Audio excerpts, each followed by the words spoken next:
Welcome back friends, बहुत बहुत स्वागत है आपका अपने चैनल हिंदी जी के ट्रिक्स पर। आज के इस वीडियो में हम कंटिन्यू करने वाले हैं UK triple SC scalar exam के लिए जो मैथमेटिक्स की हमारी सीरीज चली है, इसका वीडियो नंबर 4। यानी कि इस वीडियो में हम डिस्कस करने वाले हैं दो चरों वाले रैखिक समीकरण को। एक बात और ध्यान रखनी है, दो चरों वाले रैखिक समीकरण युग्म के नाम से जो चैप्टर है आपका हाई स्कूल जो चैप्टर नंबर 3 है वो दो चरों वाले रैखिक समीकरण युग्म, लेकिन आपके सिलेबस में सिर्फ दो चरों वाले रैखिक समीकरण दिया हुआ है, तो इसी को हम डिस्कस करने वाले हैं। तो सबसे पहले देखते हैं ax vy प्लस सी बराबर 0।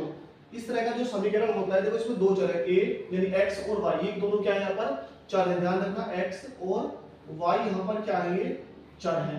अगर हम बात करें a b और c की, तो ये क्या है, वास्तविक संख्याएं हैं। तो यहाँ पर x y चर है, a b c क्या है, यहाँ पर वास्तविक संख्याएं हैं। अब अगर हम बात करें कि दो चरों वाले रैखिक समीकरण के हल कितने होते हैं, तो ये इंपॉर्टेंट है, ये पॉइंट आपको ध्यान रखना है। इसके होते हैं अपरिमित रूप से अनेक हल।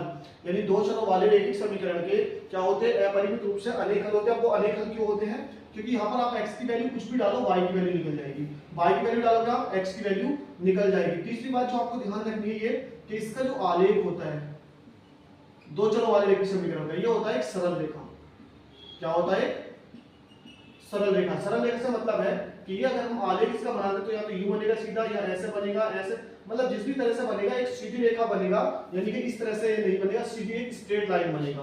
तो ग्राफ क्या होता है, इसका एक सरल रेखा होता है। अपरिमित रूप से इसके अनेक हल होते हैं। एक बात और आपको ध्यान रखनी है, जब आलेख की बात है तो अगर किसी पॉइंट में हमको x बराबर 0 दे रखा, बिंदु x बराबर 0, तो ये होता है y अक्ष पर। ध्यान रखना है, x बराबर 0 है तो y अक्ष पर है, इसके निर्देशांक क्या होंगे 0, y, क्योंकि निर्देशांक में हम पहली वैल्यू x की डालते हैं, दूसरी वैल्यू y की। अगर हमको दे रखा है y बराबर 0, तो ये होगा x अक्ष पर। यानी अगर x बराबर 0 है तो y अक्ष पर, और y बराबर 0 है तो x अक्ष पर, और इसके निर्देशांक यहाँ पर हो जाएंगे हमारे पास x, 0। तो ये 3 से 4 बातें जो आपको ध्यान रखनी है। अब बात कर लेते हैं इसमें क्वेश्चंस कैसे पूछे जा सकते हैं। जैसे कि हमको सवाल दिया गया है, कुछ सवाल मैं लिख देता हूं।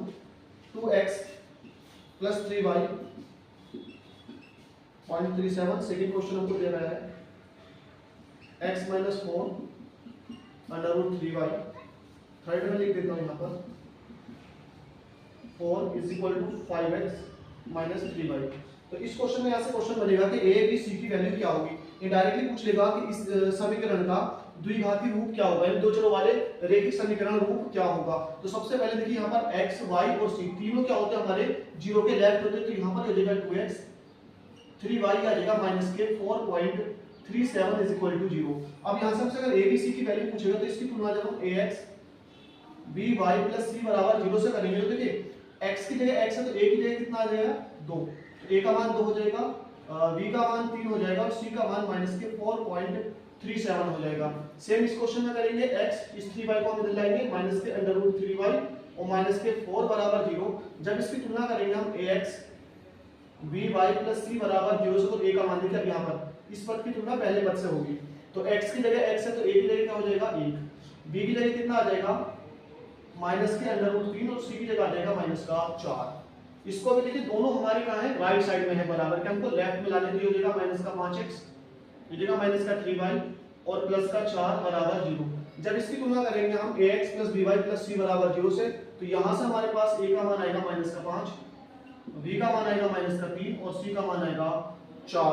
तो ये इस तरह से क्वेश्चन, यहाँ से जो पहला क्वेश्चन बन सकता है वो इस टाइप से आपसे इस यानी एग्जाम में स्केलर के पूछा जा सकता है। टाइप 2 क्वेश्चन यहाँ से पूछा जा सकता है, वो ये है x माइनस 2y बराबर 4। कोई भी आपको एक समीकरण दे देगा, दो चरों में रैखिक समीकरण का हल निम्न में से कौन सा होगा, यानी कोई भी समीकरण देगा उसका हल पूछेगा। तो हमको करना क्या है, जो वैल्यू दी है, पहली वैल्यू x की होती है, बाद वाली वैल्यू y की होती है। ये वैल्यू हमको डाल के देखनी है। जैसे यहाँ पर हम वैल्यू डालेंगे तो x के लिए 0 आ जाएगा, माइनस 2 × 2 बराबर कितना बचेगा माइनस के 4। अब ये आना चाहिए 4 के बराबर, तो माइनस 4 तो 4 के बराबर नहीं है, तो 4 के बराबर नहीं है, तो ये इसका हल नहीं होगा। उसके बाद हम 2 0 डालेंगे, तो x के लिए कितना आ जाएगा 2 आ जाएगा, माइनस 2 × 0 बराबर, देखिए तो 0 हो जाएगा, कितना बचा 2, और ये 2 किसके 4 के बराबर नहीं है, तो ये भी इसका हल नहीं है। उसके बाद 4 0 डालेंगे तो x की वैल्यू कितनी आ जाएगी 4, माइनस 2 × y की जगह 0 आ जाएगा, तो ये तो 0 हो जाएगा, बराबर कितना बचा 4, और ये 4 इस 4 के बराबर है, तो यही इसका हल हो जाएगा। तो इस तरह से आपसे क्वेश्चन पूछा जाएगा। उसके बाद जो नेक्स्ट टाइप का क्वेश्चन आपसे पूछा जा सकता है, तीसरे टाइप का, उसमें क्वेश्चन आपसे पूछा जा सकता है लेकिन हमको वैल्यू दे देगा। जैसे यहाँ पर इस सवाल में दिया है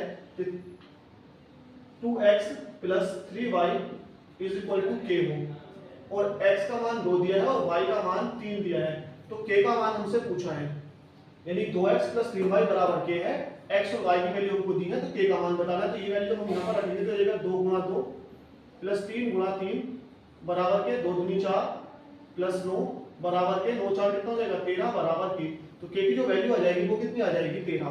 नेक्स्ट है क्वेश्चन नंबर 4।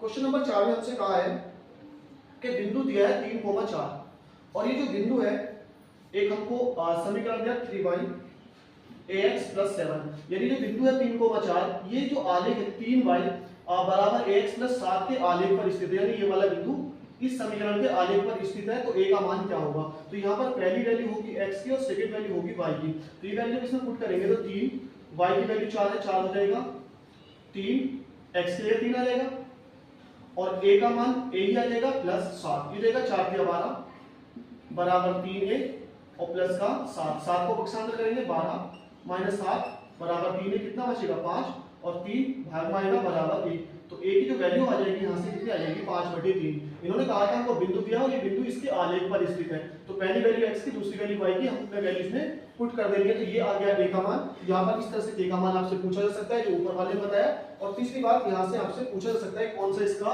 हल होगा। तो फ्रेंड्स आज की इस वीडियो में इतना ही, यही कुछ क्वेश्चन थे जो आपसे किस चैप्टर से पूछे जा सकते हैं, छोटे छोटे क्वेश्चन, तो वीडियो को शेयर करना ना भूलें। नेक्स्ट मिलते हैं नेक्स्ट वीडियो में।